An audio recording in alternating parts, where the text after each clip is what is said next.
Hey everybody, this is Erica, the technology nerd who likes to film stuff, and no, I have not forgotten about the iPhone 5S experiment. This is the last update video that I'm going to make, talking about my experiences before I create the full review, which I've actually started filming. So what the deal was is I promised I would not touch an Android phone for an entire week, and I would only use the iPhone 5S as my primary phone. I did that. I did not fail this challenge. I decided that this is a little phone that I will like to keep in my pocket with me. It's my little pocket friend, or my backup phone, really. So after my week of using this, I said I was going to be getting the Galaxy Note 3, and I was going to use them concurrently, side by side, to really see how the experience went, and that's something that's going to be a part of my full review. So there are two big things that I have noticed lately with this phone. One thing is that, yes, it's a little weird that Apple keeps continuing on with the 5, 5S, 4, 4S, all of that, and they end up not changing the design of the phone at all, except for the fingerprint reader home button here. But one nice thing about this is that all your accessories from your previous iPhone will work with the new iPhone.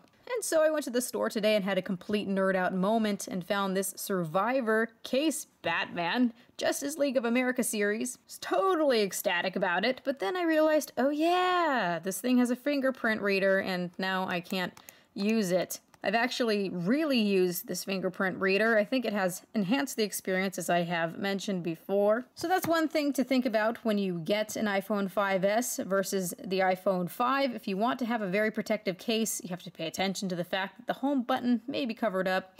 I know that OtterBox came out with a solution that works so that you can use the fingerprint reader as well. But oh well, this is still a really awesome protective case. I am not going to let it go. But I am jeopardizing being able to use one of the obvious updates of this phone. One other thing that I want to talk about is actually the display. It is the exact same display that we had on the iPhone 5, and that has frustrated a lot of people. A lot of people were hoping that Apple would boost the size of the display, especially when you consider phones like the Galaxy Note 3 with a 5.7-inch display versus 4 inches. But there are a lot of people who think this is a sweet spot and don't want to see it change at all. Now, while this is too small for me, 4 inches is a little bit difficult when watching content like on Netflix. I do wish to have a bigger display, but at least games that are full screen like Infinity Blade 3, I haven't felt insulted by the lack of screen real estate. Actually, the 4-inch display is bearable with full screen games.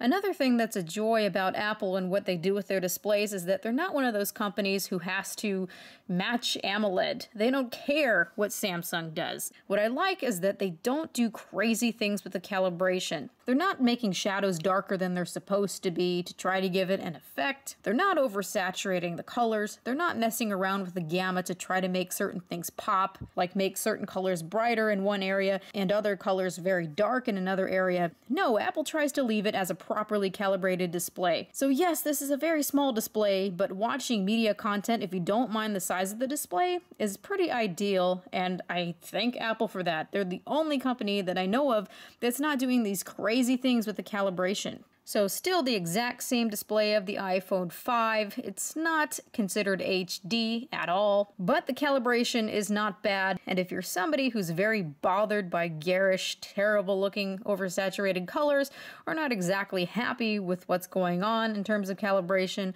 at least Apple tries. So for me, it's been a good experience. I will definitely be getting to that full review. That should be up sometime soon. I am a primary Android user, but my iPhone 5S isn't going anywhere. I think it's a very solid little media player, and at the end of the day, sometimes having a smaller phone is pretty nice.